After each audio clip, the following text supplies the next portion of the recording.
Chronicles of Narnia by C.S. Lewis, The Lion, the Witch, and the Wardrobe.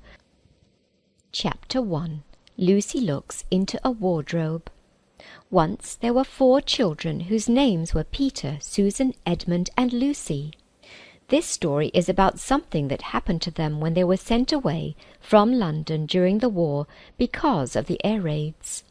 They were sent to the house of an old professor who lived in the heart of the country, 10 miles from the nearest railway station and 2 miles from the nearest post office. He had no wife, and he lived in a very large house, with a housekeeper called Mrs. Macready, and 3 servants. Their names were Ivy, Margaret, and Betty, but they do not come into the story much. He himself was a very old man with shaggy white hair, which grew over most of his face as well as on his head, and they liked him almost at once. But on the first evening, when he came out to meet them at the front door, he was so odd-looking that Lucy, who was the youngest, was a little afraid of him. And Edmund, who was the next youngest, wanted to laugh, and had to keep on pretending he was blowing his nose to hide it. As soon as they had said good-night to the professor, and gone upstairs on the first night, the boys came into the girls' room, and they all talked it over. "We've fallen on our feet, and no mistake," said Peter. "This is going to be perfectly splendid. That old chap will let us do anything we like." "I think he's an old dear," said Susan. "Oh, come off it," said Edmund, who was tired and pretending not to be tired, which always made him bad-tempered. "Don't go on talking like that." "Like what?" said Susan. "And anyway, it's time you were in bed." "Trying to talk like mother," said Edmund. "And who are you to say when I'm to go to bed? Go to bed yourself." "Hadn't we all better go to bed?" said Lucy. "There's sure to be a row if we're heard talking here." "No, there won't," said Peter. "I tell you, this is the sort of house where no one's going to mind what we do. Anyway, they won't hear us. It's about 10 minutes' walk from here down to that dining-room, and any amount of stairs and passages in between." "What's that noise?" said Lucy suddenly. It was a far larger house than she had ever been in before, and the thought of all those long passages and rows of doors leading into empty rooms was beginning to make her feel a little creepy. "It's only a bird, silly," said Edmund. "It's an owl," said Peter. "This is going to be a wonderful place for birds. I shall go to bed now. I say, let's go and explore tomorrow. You might find anything in a place like this. Did you see those mountains as we came along? And the woods? There might be eagles. There might be stags. There'll be hawks." "Badgers," said Lucy. "Foxes," said Edmund. "Rabbits," said Susan. But when next morning came, there was a steady rain falling, so thick that when you looked out of the window you could see neither the mountains nor the woods, nor even the stream in the garden. "Of course it would be raining," said Edmund. They had just finished their breakfast with the professor, and were upstairs in the room he had set apart for them, a long, low room with 2 windows, looking out in one direction and 2 in another. "Do stop grumbling, Ed," said Susan. 10 to 1 it'll clear up in an hour or so. And in the meantime, we're pretty well off. There's a wireless and lots of books." "Not for me," said Peter. "I'm going to explore in the house." Everyone agreed to this, and that was how the adventures began.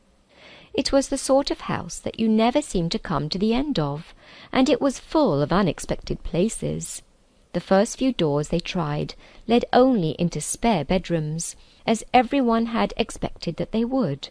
But soon they came to a very long room, full of pictures, and there they found a suit of armour, and after that was a room all hung with green, with a harp in one corner, and then came 3 steps down and 5 steps up, and then a kind of little upstairs hall, and a door that led out onto a balcony, and then a whole series of rooms that led into each other, and were lined with books, most of them very old books, and some bigger than a Bible in a church, and shortly after that they looked into a room that was quite empty, except for one big wardrobe, the sort that has a looking-glass in the door. There was nothing else in the room at all except a dead blue bottle on the window-sill. "Nothing there," said Peter, and they all trooped out again, all except Lucy.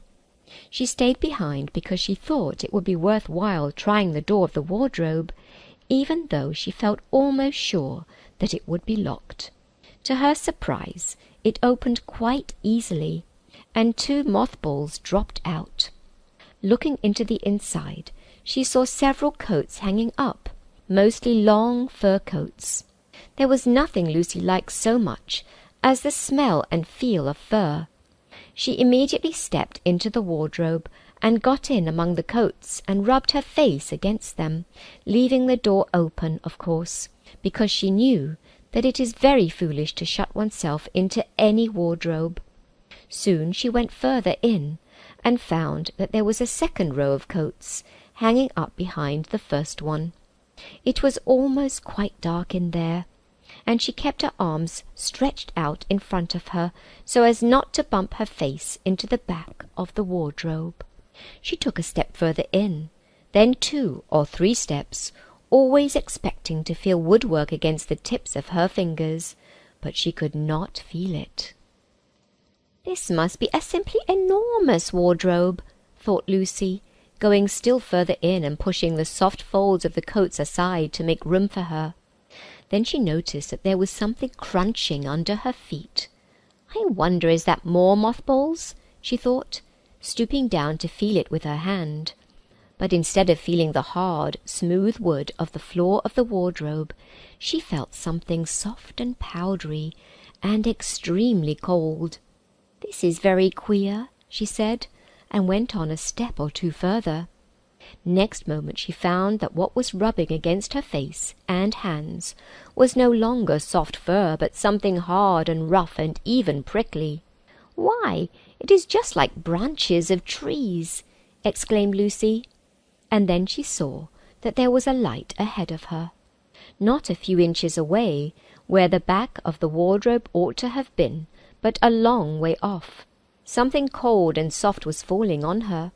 A moment later she found that she was standing in the middle of a wood at night-time, with snow under her feet and snowflakes falling through the air. Lucy felt a little frightened, but she felt very inquisitive and excited as well. She looked back over her shoulder, and there, between the dark tree trunks, she could still see the open doorway of the wardrobe, and even catch a glimpse of the empty room from which she had set out. She had, of course, left the door open, for she knew that it is a very silly thing to shut oneself into a wardrobe. It seemed to be still daylight there. "I can always get back if anything goes wrong," thought Lucy. She began to walk forward, crunch, crunch, over the snow, and through the wood toward the other light. In about 10 minutes she reached it, and found it was a lamp-post. As she stood looking at it, wondering why there was a lamp-post in the middle of a wood, and wondering what to do next, she heard a pitter-patter of feet coming toward her.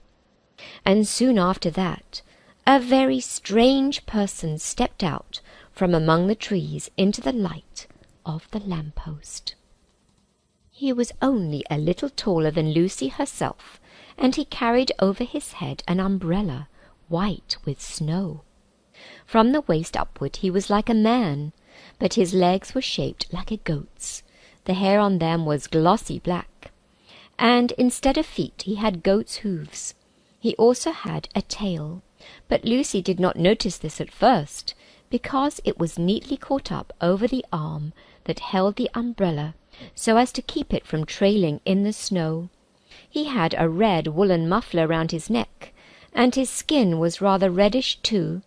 He had a strange but pleasant little face, with a short pointed beard and curly hair, and out of the hair there stuck 2 horns, one on each side of his forehead. One of his hands, as I have said, held the umbrella, In the other arm he carried several brown paper parcels. What with the parcels and the snow, it looked just as if he had been doing his Christmas shopping. He was a fawn. And when he saw Lucy, he gave such a start of surprise that he dropped all his parcels. "Goodness gracious me!" exclaimed the fawn.